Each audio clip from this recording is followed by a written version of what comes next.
Mapenzi si lele mama, bali darasa la maisha.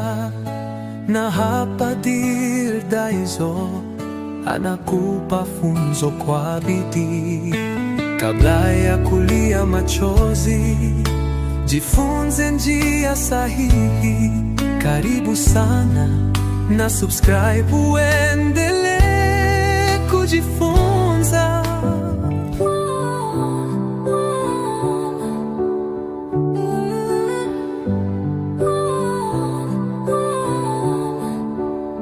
Kwa nini wanaume wengi hupoteza hamu ya mapenzi kwa wake zao baada ya muda? Utangulizi kwa sauti ya kuvutia. Karibu tena kwenye Daizo Love Line. Leo tutaongelea ukweli mchungu lakini muhimu sana kwenye ndoa na mahusiano. Kutojali mwonekano, wanaume wengi huvutiwa na yale walioyaona mwanzo. Baada ya muda, baadhi ya wake kucha kujipendezesha, huvaa tu kienyeji.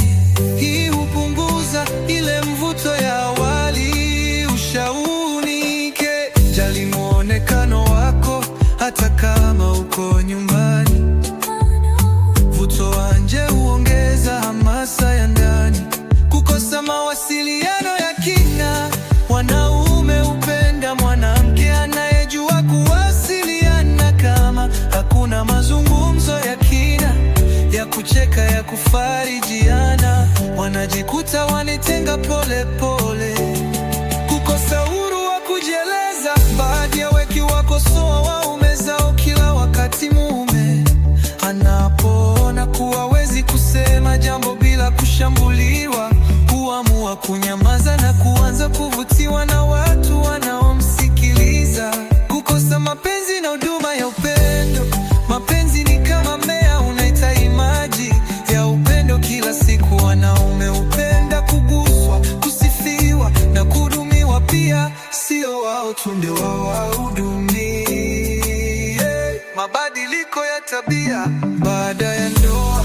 Baadhi ya wake hubadilika sana, kutokuwa wapole, kutokujali au kuwa wakali kupita kiasi. Hii huwaua kabisa kihisia wanaume wengi. Tendo la ndoa kuwa kawaida sana au kazi, wakati tendo la ndoa linakuwa kama wajibu, sio raha. Wanaume hupoteza hamasa, wanahitaji kubembelezwa, kushawishiwa na kuhisi kutamani, kushindwa kutambua mahitaji ya mwanaume.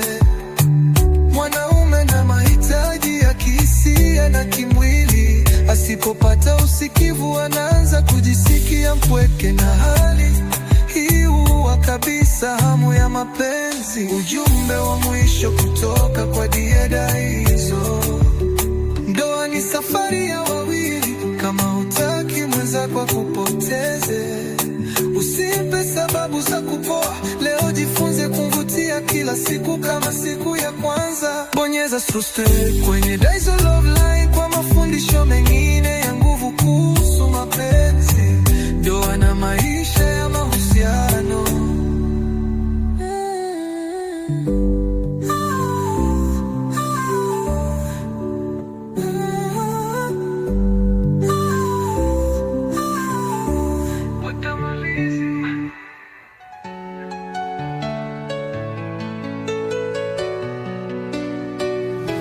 Kama ulihisi somo limekugusa, basi moyo wako unahitaji mengine zaidi.